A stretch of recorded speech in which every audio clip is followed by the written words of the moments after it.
My goal was I want to be wealthy. Born in Mumbai, we could see the slums right behind our apartment building. I didn't know how God would provide. I went from reading my Bible to believing it. This is an amazing family, except the wife has a divided, unsurrendered heart. You're the pastor's wife. No, I'm a wife of a pastor. She was trying to speak but couldn't. Couldn't move my hand. What is going on? She would say things that made no sense at all. You better get to the hospital now. And how does a 35-year-old have a stroke?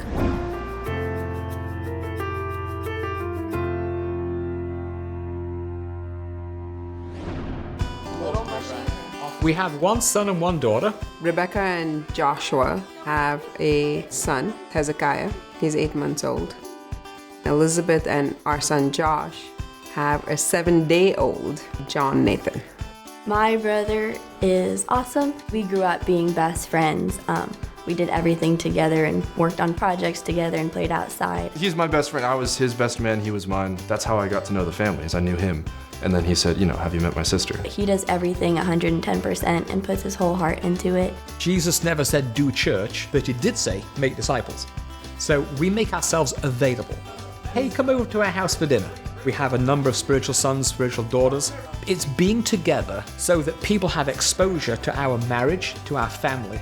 And ask us for wisdom and, advice. Life on life. Discipleship. We've welcomed them into our home. My parents are outgoing, but in an unconventional way. They always emphasize things that the world wouldn't emphasize and protected us from things of the world. Encouraged us in everything that we did. Always motivated us to do our best. Extremely outgoing.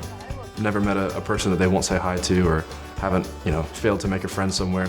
Very determined. Their whole story over the last 20 years, what they've done, what the Lord has done through them, isn't something that can be done in 2 years or even 5. It's been a consistency, it's been a lot of stamina.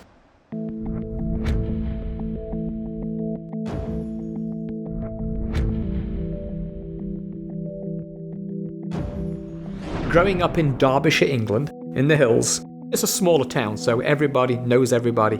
I grew up in a Christian home, nominally Christian to some degree. My mother was a very consistent believer, and my dad also believed, but was not very forceful or not very demonstrative with his faith. We'd go to church every Sunday. It was a steep uphill walk early in the morning. I was born in Mumbai. When I was there, it was called Bombay. We grew up Roman Catholic. There's a very small minority level of Christians. We were middle class. We weren't rich and we weren't really poor either. My dad and mom both worked really hard and had all 3 of us girls go to a convent school, which was quite expensive. I went to an Anglican school. In the mornings we had prayers in Jesus' name. And on a Friday we'd have a church service every Friday afternoon in a government school. But during my teenage years I kind of drifted away. Didn't go to church as much. Kind of did my own thing. My dad had owned a small apartment. At times, my dad's youngest brother would come live with us in this small, less than 500 square foot apartment. 1 bedroom, 1 bathroom, living room. It was fine and normal because we could see the people that lived in slums right behind our apartment building, and so we were just very grateful. The very, very poor and the very, very rich all kind of lived together. You're born in whichever family you're born in was normal. When I was 14, our whole family migrated to Montreal, Canada. In my early 20s, I moved to Canada for a business opportunity. I thought in Canada that the streets were paved with gold, but when I got there, apparently they were coated with snow. And very cold. My dad was somebody in India, and that's how we were in India. We were very popular and well-known. And then when we moved to Canada, it was nobody really knew him, and so you kind of pull back a little bit. As young kids, you kind of get used to it. Had to go to a French high school, which was really tough for me. Learning history, geography, chemistry, and French at 14, praise God, that season is done. I was working at McDonald's.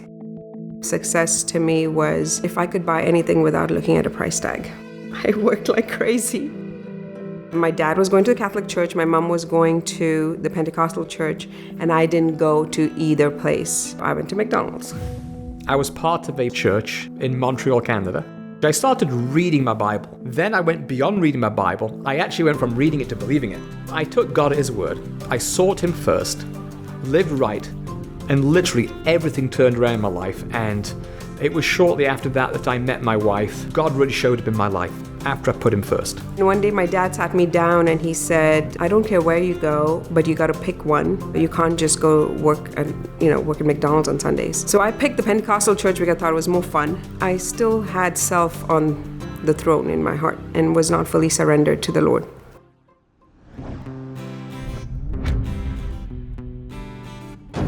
We were part of the same young adults group in church. And Paul is 6 years older than I am. Paul already had his business. I was talking to Paul on the phone and I was just saying, hey, what are you up to today? He said, no, I'm doing nothing. I'm just helping Sister Eileen. She was a nun that left the convent and became born again and filled with the Holy Spirit. She's in her late 70s and she has no kind of income or no support. In the church, we took care of her. I'd go shopping for her. I said, do you need help? And me being all a macho guy, like, no, I'm fine, and here and then, I hung up. And I rolled my eyes in my head, and I'm like, he didn't get it. Shortly after I hung up, I'm like, you idiot, what did you just do? Here is Yvonne, she's gorgeous. Here's a wide open door for me to hey, come and hang out, any excuse to be with her. He should not have said no. Pacing up and down the hallway, what did I do, you blithering idiot, So I swallowed my pride. 2 seconds later, the phone rings, it's Paul on the other line, and he goes, actually, I do need some help. I'm that shy, reserved, just not outgoing girl that I used to be when I was in India. In the store, I was following him around and he was just this loud and boisterous, outgoing, talking to the cashier and calling her by her name. And I was just like, oh my goodness, who is this guy? When he saw me first, the Lord told him that I was going to be his wife. I knew right away that this was my wife. When you know something from the Spirit, you know that you know that you know. So I had no shadow of a doubt in my belly that this is the one. We got engaged in April. We got married in August. Here we are, 25 years later.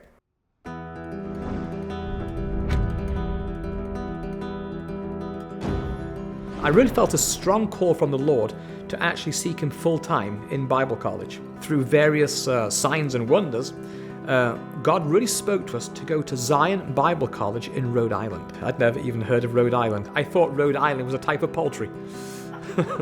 At the beginning, I didn't know how God would provide or what was the next steps. I thought I was marrying rich because Paul always had wads of cash in his pocket because he had his own car business and he was going to sell his share of the business. The Lord reminded me, so growing up, when you're a teenager in church and, they always ask you, so what did the Lord call you to do? What is your purpose in life? The Lord's calling me to fund missionaries or missions and, to be a philanthropist. The motive behind it basically was really not a pure one. My goal was I want to be wealthy. So when God called Paul to Bible college, I almost felt like the Lord saying, the joke's on you, take care of your husband's ministry first. I could tell you so many Red Sea parting stories. God really came through. He just made a way. When God speaks to you, when you know it's His voice, He always makes a way. Miraculously, I got a job.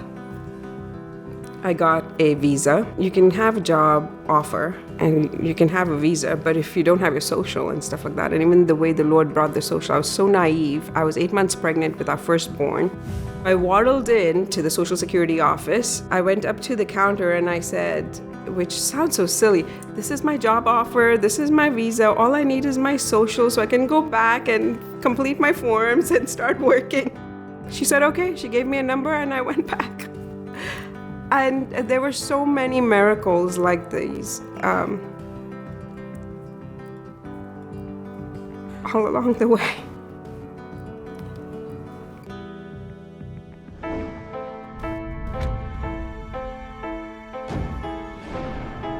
I started working at Citizens Bank. I was so sucked in to corporate America. If I could work 20 hours a day, I worked. I was the first one in, the last one out. Both kids were born when we were at Bible college, Joshua and Rebecca. They were in a Christian daycare. We used to drop them off first thing in the morning as soon as it opened and pick them up when the doors were closed, literally. I just worked like crazy. We made a lot of money. My goal in my heart was if I can buy something without looking at the price tag, then I've arrived. He graduated Bible college. There was a church in the city of Boston that was looking for a senior pastor. When I say senior pastor, I was a senior pastor. I was also the junior pastor. I was also the secretary. I was also the janitor. Small church, about 30, 40 people at the time, but the church grew rapidly. People would say, oh, you're the pastor's wife. And I'd be like, no, I'm a wife of a pastor, because I had my own career. I had my own thing. I did my thing in banking, and I did it well. Was top banker. We got a ton of great free trips, but I was still not fully surrendered. I raised my hand in church, quoted scriptures. I didn't always read my Bible, but I played the game really well and could receive a few Oscars. There was a time when the market crashed during the recession. Because the market crashed, the rates went down, I was doing a lot of refinances. I worked 16 to 18-hour days. I was not always at home, and sometimes during those days, I would leave before the kids woke up. I would come back after the kids were already in bed. I wouldn't see them for a few days. I felt like, oh my goodness, I'm not being a great mom. I'm not being there for the kids. And Paul did everything. He took care of the kids. He knew their doctors. He would do the whole thing. And there was this other bank that came into town, and they were trying to win me over. They said, so what do you want? And I said, I want 90,000 more. In less than 24 hours, they came back and they said, sure, you'll get what you want. And it was great. I moved over to First Republic. I loved the bank, but I had a big head. With my clients was, you need me, I don't need you. I've arrived. Sitting there among all of these men, I'm the only colored Indian woman, youngest one there. So I'm like, wow, I have a seat at the table. And then you get these attention, right, from these men that are there, that are making a ton of money. All this time, I'm a pastor's wife, a wife of a pastor, right? My heart's totally not fully surrendered. I haven't read my Bible in months. We've bought a couple of properties, and we're very comfortable. And our kids are going to a Christian private school, which we helped found. On the outside, everything looks like, oh my goodness, this is an amazing family, which it was, except that the wife has a divided, unsurrendered heart. I told the Lord, I ain't leaving this place. This is like a kid in a candy shop. I have a team that does all the work. All I have to do is take care of myself, get my hair done, my nails done, and then bring the business in. Take people out to restaurants. There was one time I took a bunch of clients to a restaurant. The bill was $3,000. We would fly to Nantucket for an event, come back. In the business world, this girl that moved from India to immigrant has arrived.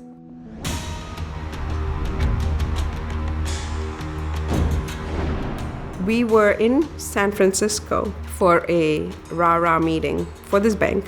I'm driving, and I see Yvonne kind of freeze. She was trying to speak but couldn't speak. Her arms were stiff and uncoordinated. And my hand was numb. I couldn't move my hand. What is going on?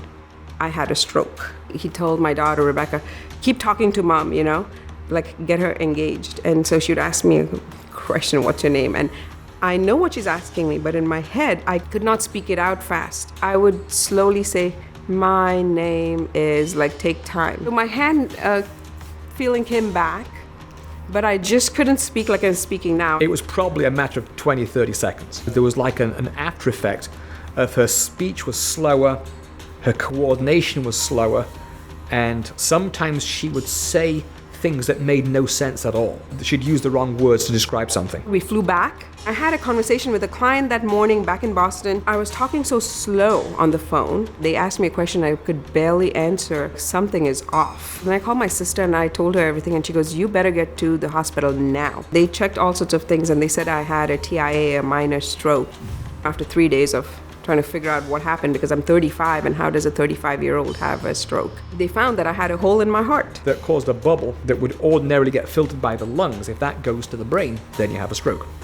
They were trying to figure out over weeks what they should do with it. One evening, we had an evangelist come to the church. He said, if somebody wants healing, come up front and get it. So just tired with all of this. I went up front, I took my healing, went back, and just never went back to the doctors ever again. She's been healthy ever since. I don't think she's gone to the doctor since then, actually. So, not anti-medicine, but we're very much pro-healing and pro, Jesus is the same yesterday, today, and forever. He still heals. He ain't out of business.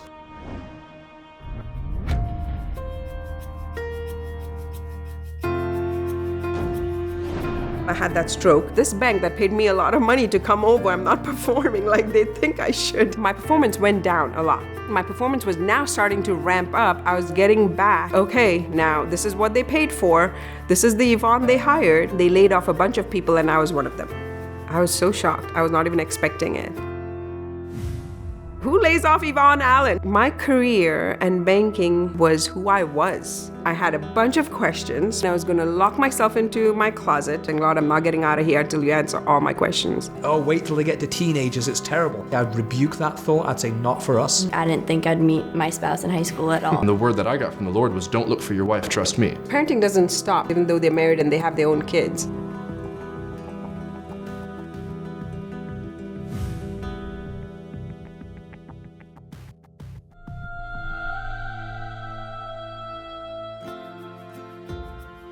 God is love, and love comes from God. In 1 John, the Bible tells us that God is not only all-loving, but that He actually is love itself. The heart of the Parent Compass television show is to bring the transforming love of God to families everywhere. In every Parent Compass episode, true stories reveal family struggles and how their lives were radically changed by the love of God. Parent Compass, an award-winning television series, is completely funded by people like you. If you have been touched by God and you want to share God's love to others, would you please pass it on? Jesus tells us to go into all the world and to tell about Him. With your donation, you allow us to take this television show into many different nations and in many different languages, free of charge. And a portion of your donation goes to Parent Compass Outreach to feed starving children. Your gift does so much. To make your tax-deductible gift, go to parentcompass.tv/donate. That's parentcompass.tv/donate. And thank you for sending love and hope around the world.